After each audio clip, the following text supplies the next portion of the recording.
morning, good afternoon, good evening, wherever you are in the world. Welcome to Thfc Till I Die, the home of Spurs past and present. But today, it's an all-American day because the World Cup is coming up, as you know. 2023 World Cup, contested by 32 teams, 32 countries, and it's getting exciting. What have we got now? We're on the 28th, so we've only got, in effect, 22 days till the World Cup starts. So get all your colours on, get your shirts in, buy all the the stuff that makes you stand out and support your countries. But today, like I said, we're going to be covering the US of A. Come on. Now, me and Dermot have got a running joke. Basically, he says that I've got dual nationality. So today, guys and girls, I'm an American girl. I'm an American girl. Not an American boy, an American girl. Right, so first of all, let's get some housekeeping done. Right, please hit the like button, hit the subscribe button. We've also got the patron membership, cheap as chips. If you become a patron, we'd really appreciate it. We know times are hard. Money's tight because of this cost of living crisis. But if you can help us out, it supports our channel in our growth. And we've really grown in the last 3 or 4 months. The channel's really taken off and lots of people are tuning into us because we provide you with the business. That's what we do. Right, and especially Dermot because he's the breaking news king, as I call him. I'm the Guinness girl because I like a bit of Guinness. And also we got the Godfather, not forgetting the Godfather. What a great man he is, on the drums as well at Darky Kelly's. And we also have Mia guesting on our show, which we've been helping her out on Spurs Between the Lines. Don't forget. Now, first of all, let's get the competition underway. Right, so we've got a competition running. It's only £2 to enter. And the question for the competition is, who scored the equalising goal in our 1983-84 UEFA Cup match with Anderlecht at White Hart Lane? So let's repeat that. Who scored the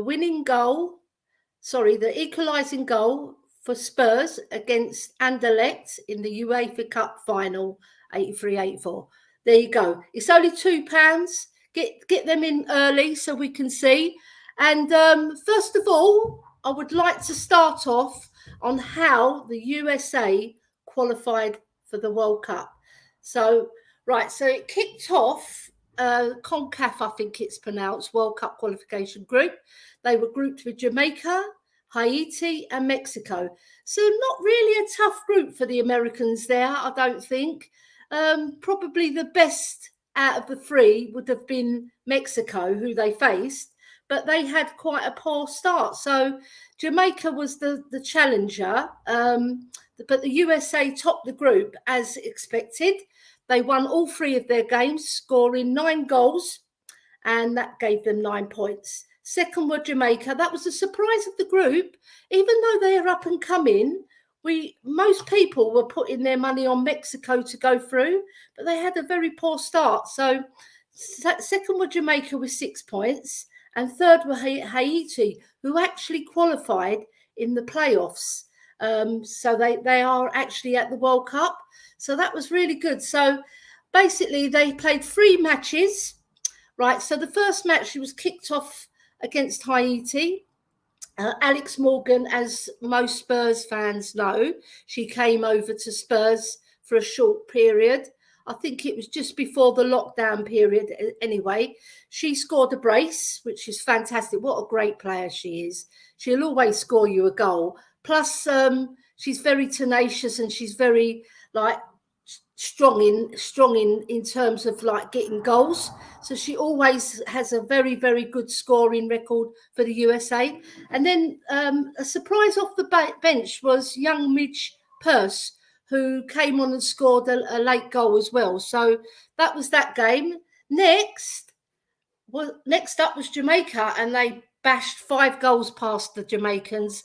The scorers were Smith with a brace, Lavelle Mewis with a penalty, Rodman, the last match was versus, Lavelle Lewis with a penalty, and then Rodman scored the last minute winner versus Mexico. That was the 89th minute last minute winner, right? So the next game after that was against Haiti, where they won 3-0. Alex Morgan with a brace again, and Midge Purse. Right, so that was their qualification. So really, they only played 3 matches, which is a bit of a stinker, because when you think about it, the European games, they played 10 games, but the Americans only had to play 3 games to qualify. But that's the way of the world, you know, that's how it went. So the next thing I'd like to talk about is the injuries. So the injuries, I've just written them down here as well, because there's more injuries. But the main injury who miss out through a foot injury is Captain Becky Sauerbrunn. Now that is a big miss, because she's so experienced. She's a veteran player as well, and she's got so much experience under her belt, and they're going to really miss that. But the good news for the Americans is that Rapinoe, who's also 38, she's 38 years young, very proudly, and she takes up the captain's armband. So she'll be a very, very good captain for the USA as well. And also missing are Toby Heath, who's one of their star players. Also, Mallory Swanson with a torn patella, unfortunately. Katerina Macaro with an ACL injury. I touched on the ACL injuries in my last show, and they're quite prevalent all around the world, and it's hit the USA team as well, because Sam Lewis has got another knee injury as well. Central defender, she's got a different injury. Abby Dalkemper, she's got a back issue. Then we have Christine Press with an ACL, and versatile defender Christine Press, another one with an ACL. So you can see how that affects the teams all around the world who have qualified, 32 teams. You know, this ACL injury is a right dagger into the women's game, because they say 6 times more likely to have that injury, an ACL injury. So it's really, really sad that this is happening, but they are working on it, all the sports scientists and the doctors and everybody, to try and build that area up for the women so that they don't suffer those in the future. Now, the next thing I'd like to talk about is, right, so when the USA qualified, there was a star-studded social media post that included President Joe Biden, Taylor Swift, who's obviously very popular in the USA and England, Lil Wayne, who's a fantastic rapper, and Megan Thee Stallion, who I don't know, because I'm hip, but I'm not like hip. But anyway, regardless, all the players were introduced and the team were applauded and bigged up.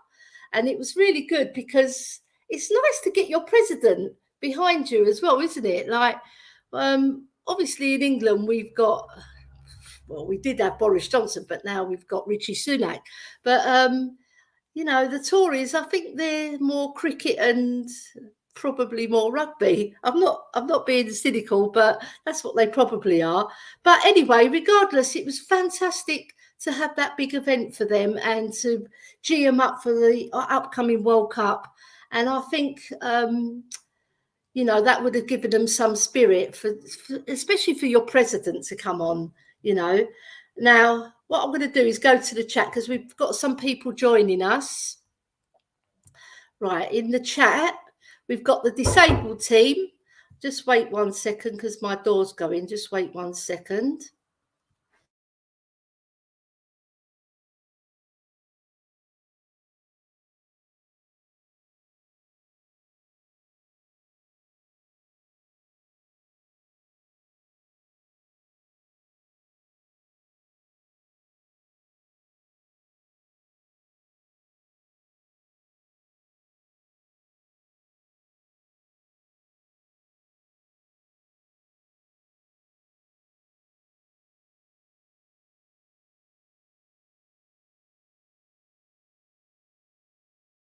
Sorry, that was my cat food getting delivered. Sorry about that. It always happens during the stream as well, unfortunately. So we've got the disabled team. Very good morning to disabled team.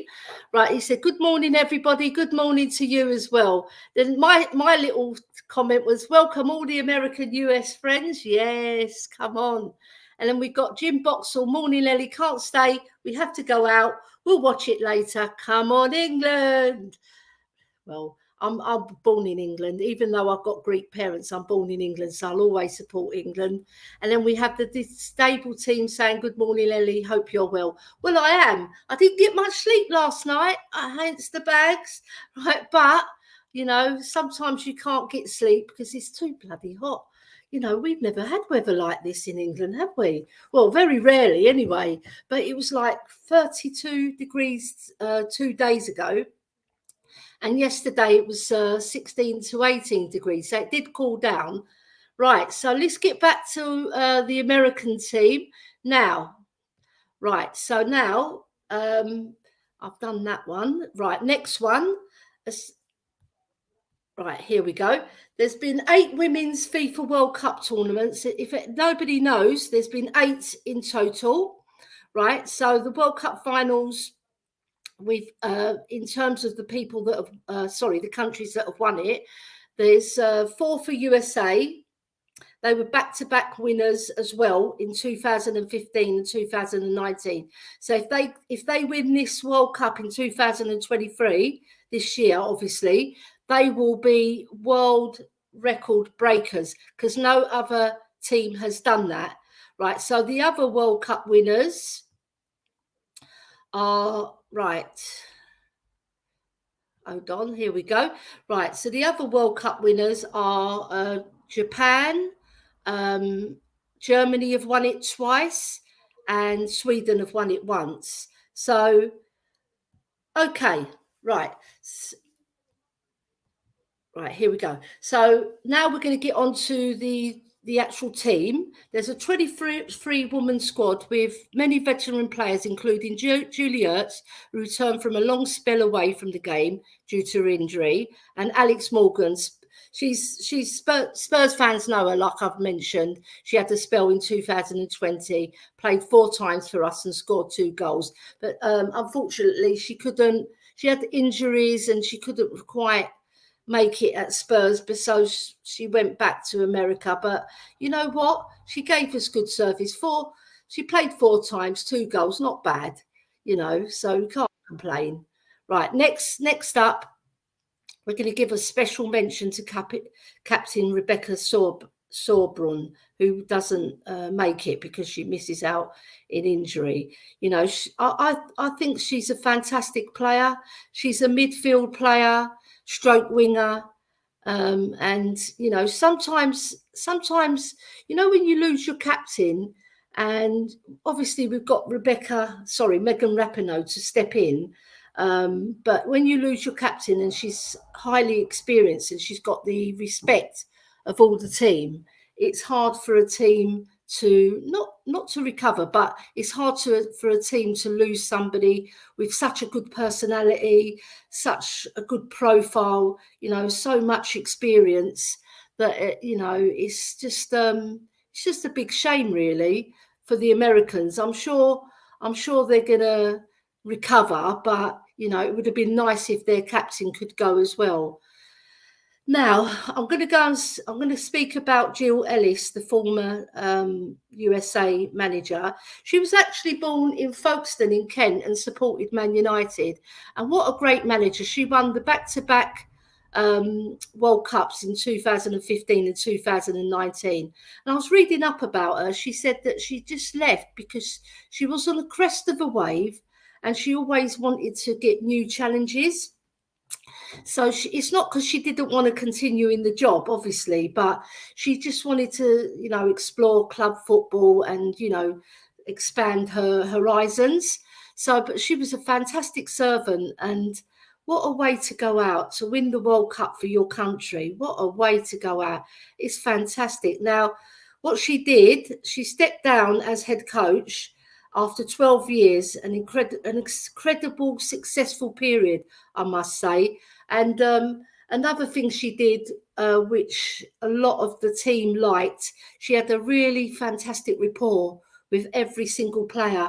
She made it her job to find out everything about her players, what makes them tick, you know, what makes them not tick, and then like formed a team that played with such brilliant continuity and style and strength and power, you know. So she'll always be remembered, Jill Ellis, and she'll be held.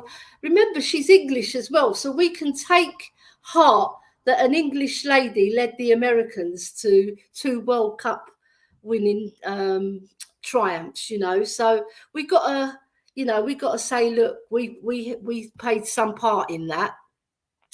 Right, so now I'm going to move on to the 23-woman squad. So now I've written them down because obviously it's so hard to get them down on this screen because you know, it's hard to type them all in, and then you have to do a load of typing. But the USA women's squad consists of 23 women, right? So in goal are Aubrey Kingsbury, Casey Murphy, and Alyssa Naher. I hope I pronounced that right. That's 3 goalkeepers. Alyssa Naher is the most experienced. Defenders are Alex Cooks, Emily Fox, Crystal Dunn, Naomi Gurma, Sophia Huerta, who just about made it actually because she was injured. So she just about scraped through. She's still carrying the injury, but I think they think she's okay because obviously they would have done fitness tests and everything before they selected her. And then we've got Kelly O'Hara. What a good Irish name that is. I bet she's got some Irish roots, eh? Now, and then the last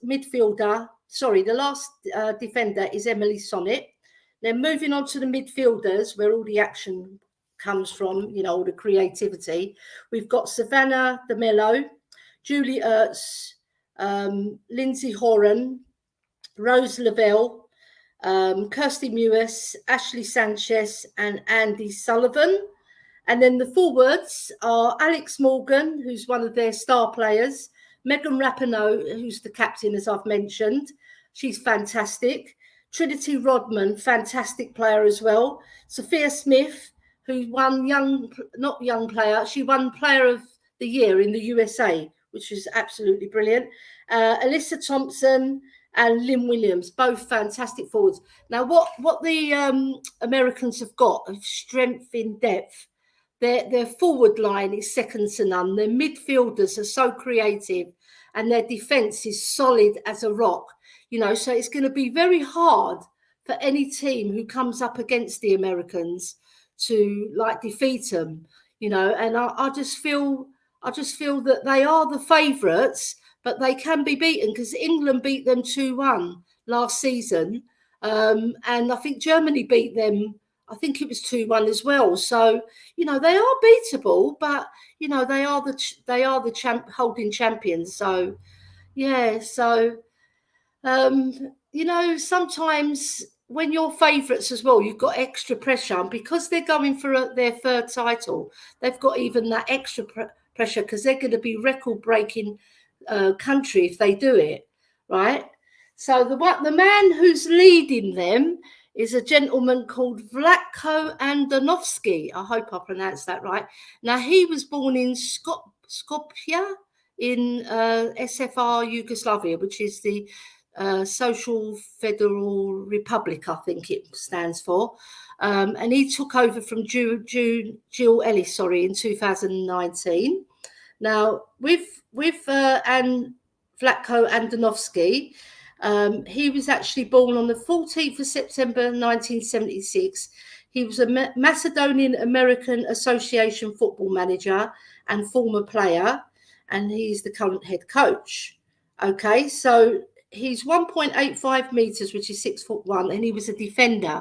And I was reading up on him actually. He was a really good player. He played for nationally. He played for he played for Yugoslavia, but he also had links with Macedonia because he went over there as a player. And he started off his career with FK Robernicki. and he finished off his career with Missouri Comets indoor. So now his managerial career started off with the same club that he left as a player. He was the assistant actually, and that was Missouri Comets. And he finished off his career with Reign FC, and in between he managed FC Kansas City and the Missouri Comets. He became their full manager.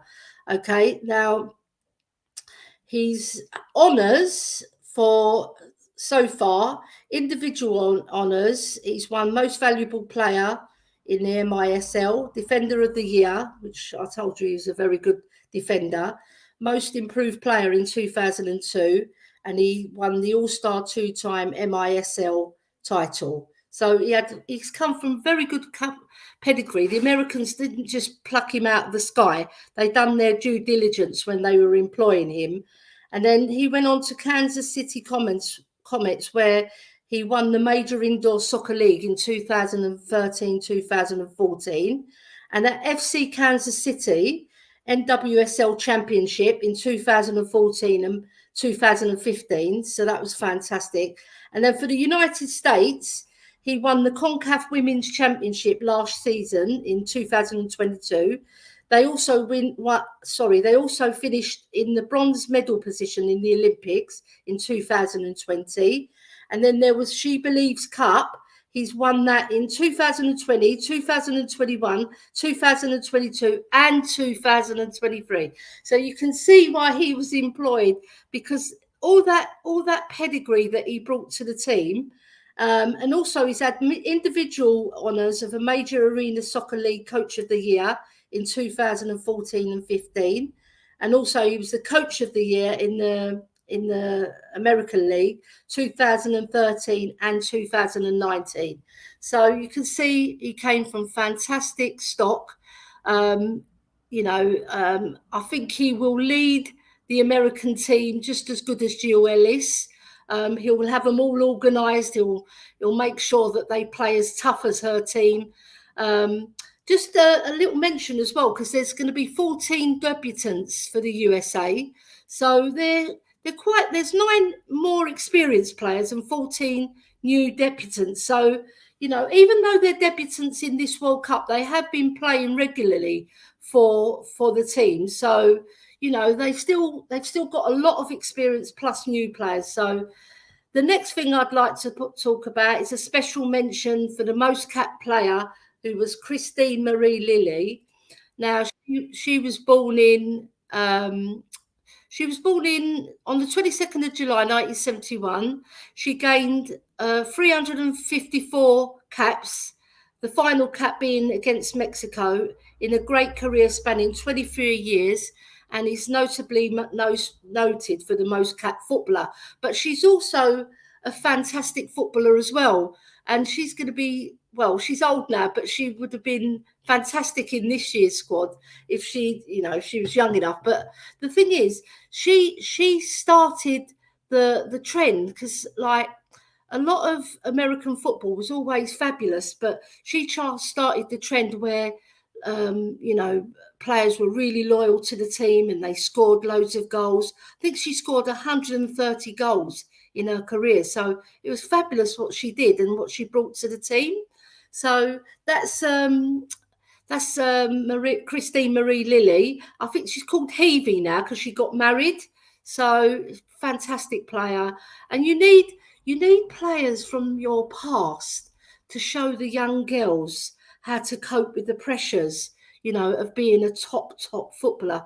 Because no doubt the American League in the normal league is absolutely brilliant, and they really do train their girls really well, not just in physicality, in their mentality, and also how to play the game in a fair way, but in a competitive way, so they are known for that. The next thing I'd like to talk about is the two players below her. Right, let me just get that one up. Right, so we have Mia Hamm, who scored 58 goals, and we have Abby Wambach, who scored 184 goals. So you see that they've got some fantastic forwards in the past that have taught the young girls and the up and coming girls and the players that made this squad how to score goals, because that's what the Americans do. They keep it in house, and they have all their coaches coaching the girls from grassroots right through to the academies, right through to the first team. And they really do put a lot of emphasis on skill, technique, how to play hard, how to play fair, really get stuck in, but also their technical skill on the ball and aerially as well. That's what the Americans are noted for. So, you've got to compete with that. And also you've got to overcome, if you're going to beat them, you've got to overcome their strengths. All those strengths are very hard to overcome, because if you beat them in one area, they'll beat you in the other areas. So you have to be on your guard when you play the Americans. Right, so there's 8 Women's World Cup tournaments held to date. I've already run through them, but then I did get one wrong. It was actually Norway, not Sweden. So I apologise to the Norwegians. They actually won it in 1995. And then Germany won it twice, in 2003 and 2007. And then USA have won it 4 times. So, if they win this time, it's going to be fabulous for them. Right. So the 6 World Cup winners as well were Japan. They won it in 2011. So that's, do you know what? That was quite an expected one as well, because Japan were up and coming. It wasn't like out of the blue that they won that tournament. I was reading up about their team of that ilk, and they've got a very, very strong team. That's one thing, the Japanese, right? They're like the Americans in their tenacity and their spirit and their hard work. And it's the same in their men's team as well. But one thing they've got is high technical skill, right? So look out for the Japanese team as well, guys and girls, because they are really, really strong. And do you know what? The American team, I think what they'll do with their whole team, the midfielders and the attackers, I think they've got one up on everybody, because their midfield is so creative, and their strikers, they finish so well. So you've got to be on your game when you beat the Americans. But you know what? I've got the American flag here. Right, so me and Dermot, we've got a running joke that I've got dual nationality. So I had to bring this out for my American friends. If you can see it, the star-studded banner. There we go. Come on, America. You know what? I wish them all the teams well in the World Cup. I've got a special place in my heart for the English and the Irish team, because I work with 2 of the best Irish gentlemen you could ever work with, Dermot Moyles and Philip Brady, and I've got a special place in my heart for the Irish team as well. But with the England team as well, we're going to run the American team very close. If not, we're going to win it, because I just feel this is the time, because after the 2022 European victory, the girls are on a high, and I just feel that this is the tournament where they can show their true colours, and one thing I'd say, if the USA do win it again, they would have won it on merit, because, it's very hard to win 2 back-to-back World Cups, yet alone 3. So if they do actually achieve it, I think that would be such an incredible achievement, and that the manager will be steering his girls to make sure that they're all ready and they're all versed up in the way he wants them to play, in the style that he wants to play. Because although he's taken a lot from Jill Ellis, he will stamp his own style on the team, and you'll see a lot of interchanging play, a bit like Ange Postecoglou plays. Actually, he likes to play in triangles, he likes to keep the ball moving, but he does favour wing backs, and the wing backs are very technical players who will attack from those wings, and they'll put superb crosses in. And one thing, like I said, they've got fantastic strikers. So you've got to be on your game to beat this American team. Right, so now we come to the end of the stream. Now, what I'd like to do is put a special mention in for Mia as well, because Spurs Between the Lines, she's doing some great work over there. She comes on our show as well, and she's always fantastic, always good with her opinions, sticks by her opinions, don't let people sway her. And you know what? She's built up her channel right so well, and I'll take my hat off to you, Mia. You know, you're an incredible woman. And to our channel as well, Thfc Till I Die, we've done so well in the last 2 or 3 months. We've been building and getting over 100 people in our chat. So it's so good to, you know, have the acknowledgement from all you guys out in the YouTube community who support us and support Mia as well. And if you want to come on, Mia, come on and we can have a little chat together. Hi, Mia. How you doing? Are you there? She doesn't seem to be there, but she was in the background anyway. But regardless, you know, always support us women on YouTube, because there's not a lot of us, but what there is, there's a lot of good women. Here we go. Are you there, Mia? I'm here. Sorry. Yay. Hello, Mia. How you doing? Yeah, I'm doing good, thank you. Not too bad. Yay. Lovely. Well, I was just talking about the American team, right? I'd just like to get your take on who you think's going to win the World Cup, you know, or who your favourites are. Oh, do you know what? I'm going to be super biased and obviously say our Lionesses. Obviously. Yeah, come on, the Lionesses. Do you know what? I think you're right there, but is there any particular reason why you think England will overcome everybody? Is there anything you've seen in your opinion? Do you know what? I watched them in the Euros, and I think that we've got a really good team on our hands. And I feel like that confidence that they've built up winning that is something that will keep you on that sort of high, and it keeps you on that level, doesn't it? Because you know what you've already achieved, and then you can see we can achieve more. And I think that spurs you on. For want of a better phrase, it can make you want more.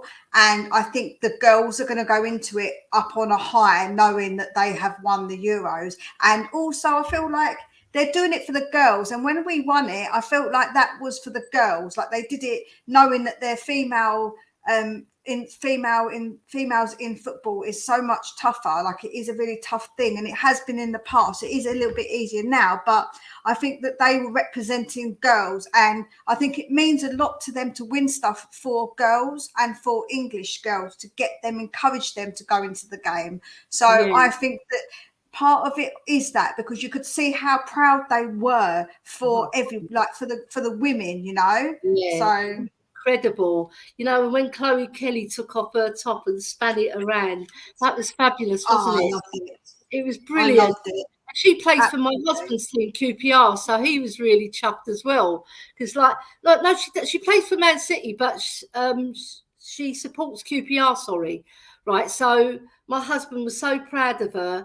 And you know what? I mentioned this before, but when I went to the Spurs Man City game at Brisbane Road, Chloe Kelly was there, and I made a beeline for her so I could get her signature for my husband. And she's such a personable lady. She was so gracious, and she signed everybody's shirts. Everybody. Now, you don't see that in the men's game, Mia. You know, you see maybe 1 or 2 signs, but there was about 60, 70 women, Man City and Spurs fans, waiting for her to sign, and she signed everyone. Because I stayed, because there was, on my left, they were interviewing my favourite player, Ash Neville. So I was listening to that, but I was also watching Chloe Kelly, how fantastic she was with the fans. And I'd like the men to take a leaf out of the women's book and actually, you know, do more of that, be more personable. I don't know if you saw, there was, they showed the Arsenal players coming in and signing the shirt for a young girl, and they weren't even making any eye contact with her, which I think is really bad. You know, nothing against Arsenal, but, you know, I mentioned it because that was highlighted in the press all over. all over social media. I'll tell you who does really who is very good, Sonny. When you see Sonny interacting with children and signing autographs, he is very personable. Like, he really makes an effort, actually. And Harry Kane, I'm going to give Harry Kane as well. He seems like somebody who he remembers where he come from, and he does really kind of, do you know what I mean? He's very personable and makes sure he gives them like a good amount of attention, you know.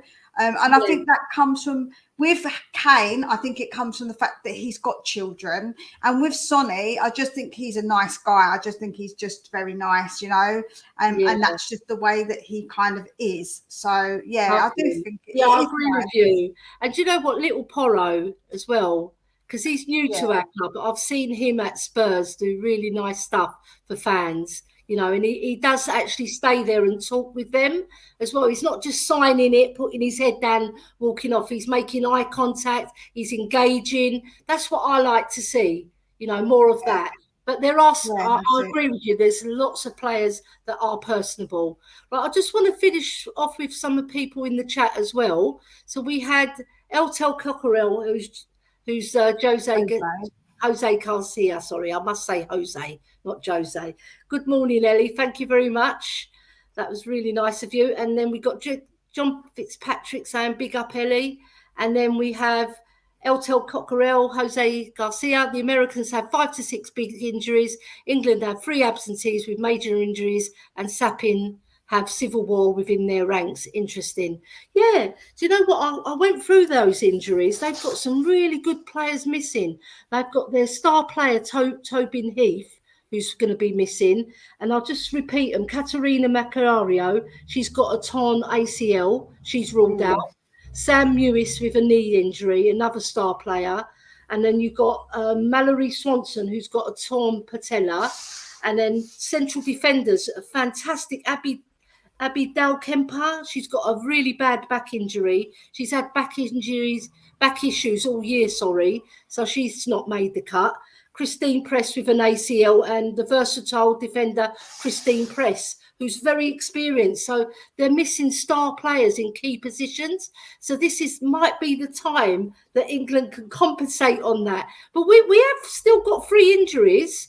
We've got Leah Williamson. We've got Leah Williamson, Beth Mead, who's a big miss. But then she is, and she's a fantastic personality as well. She is, yeah.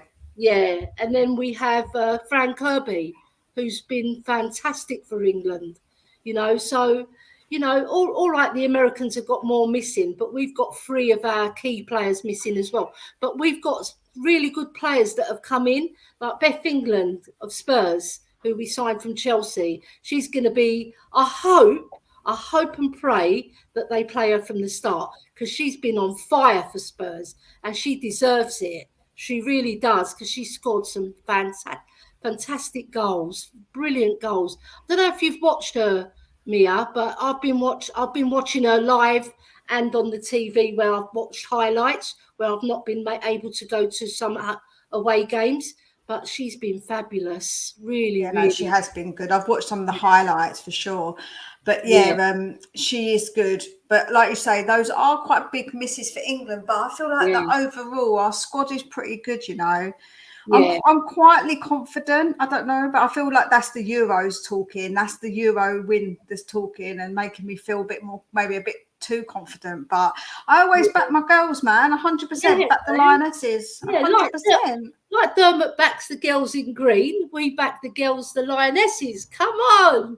We've got to show some of our belly, you know, because sometimes in other tournaments, we've had all the skill and all the tenacity, but you've got to show some spirit and fight to get yourself over the line in those tougher matches, because be sure we're going to be facing some really tough teams, because we will qualify out of our group, no doubt.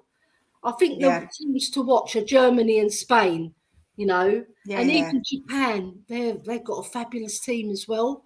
I've been watching them closely. I've been watching like loads of reels of all the teams, and there's some very, very good teams. You know, even Haiti, right? I was watching them as well. They're pretty decent. They gave the USA a really tough match. but they had the players sent off, and then they sort of crumbled. But you know, they still played really well.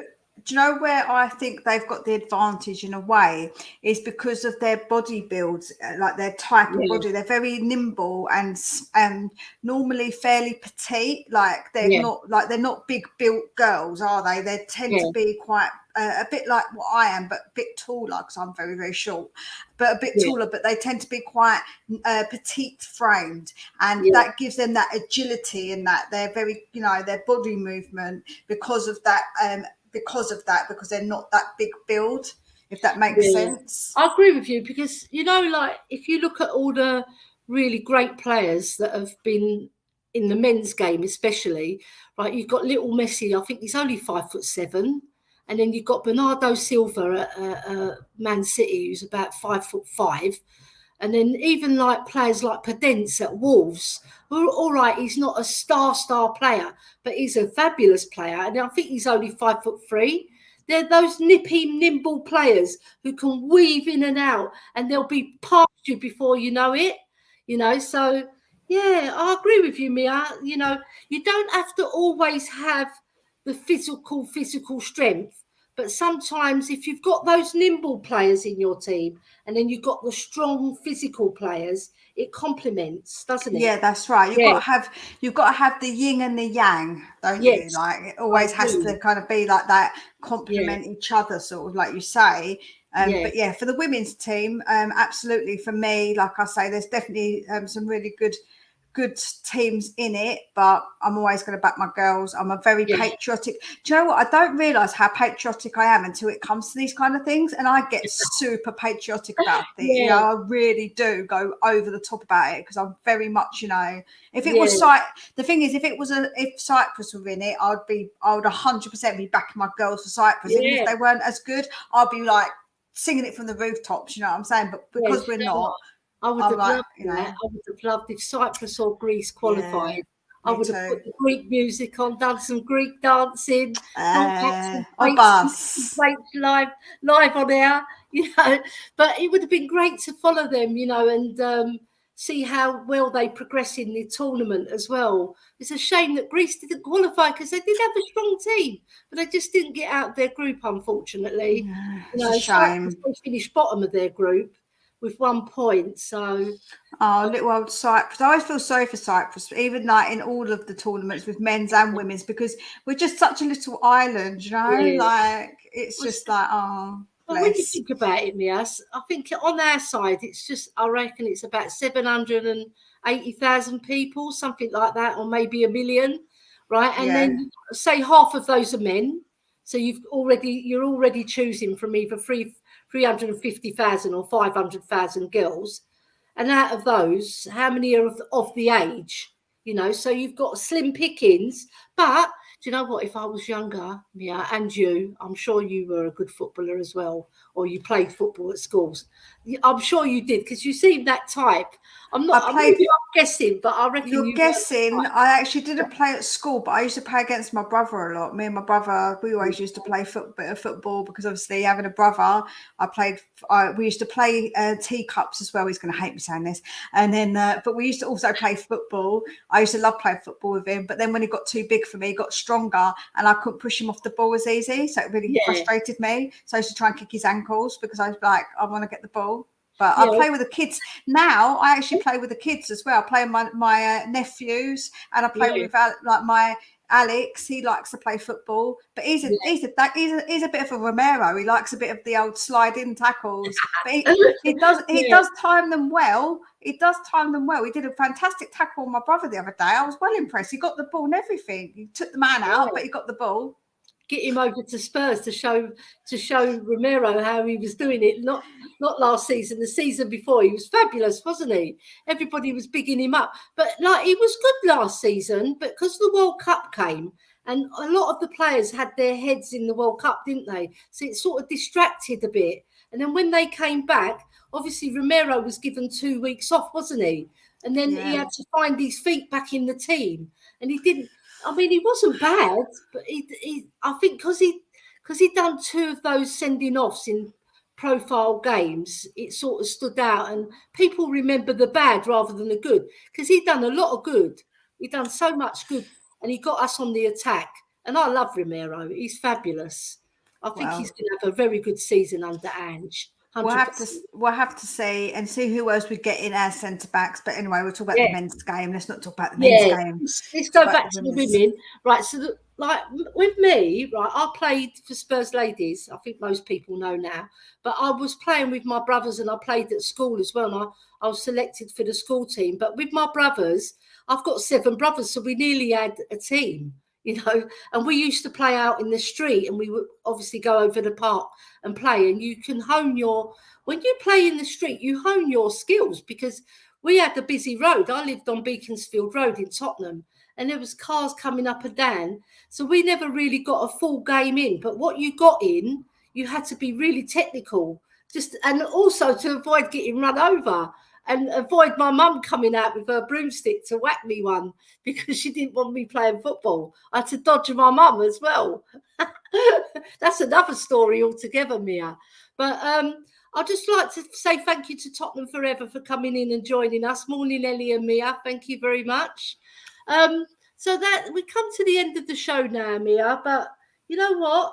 I'd just like to end it on saying, please like and subscribe. Please like and subscribe to Mia's channel. Can you put your link into the chat at all, Mia? I can quickly, I'll quickly do that. I want to big you up, man, because you've done so well, and I take my hat off to you, Mia. You've been really brilliant. Your shows are absolutely fabulous. So support Mia, everybody. Get over to her show as well, Spurs Between the Lines. Yeah, I do my daily updates on all the transfer news. So I every single morning I'm looking and seeing what's going on in the world of Tottenham. Yeah. So there we go. Especially with the Hurricane debacle. Right, now we got here we go. We got the there we go. That's Mia's hook. So it's www.youtube.com/Spurs Between the Lines, and then that's it again. I think Dermot put it in for you as well, so that's really good. So thank you very much, everybody, for joining us. If you're going to catch the show later because you couldn't catch it earlier, or the Americans especially, because I know half of them are asleep, because I think they're either 5 hours or 7 hours behind us, aren't they, Mia? Yeah. So what I'll do, I'll end the show on a really good note with the Star Spangled Banner. Yeah, I can't sing the anthem, but I will put the flag up. Hey, come on the USA, and come on the Lionesses. Over to you, Mia. Are you going to cheer on the Lionesses or 100? Oh no, 100%. Come on the Lionesses. Come on, girls. That's what I want. I can't wait to see the girls do it, man. I can't wait, and we're going to get there. We're going to get another trophy, and to show up all the men's team. So we're going to be winning the trophy, us girls, man. Yeah, thank you very much. If you're going to join us later, please hit that like and subscribe button. Hit the like and subscribe buttons for Mia when you join her as well. And thank you very much. And we'll see you for the next show. Will be on Canada for Bobby K. Come on, you Spurs, and come on, you Lionesses. Woo!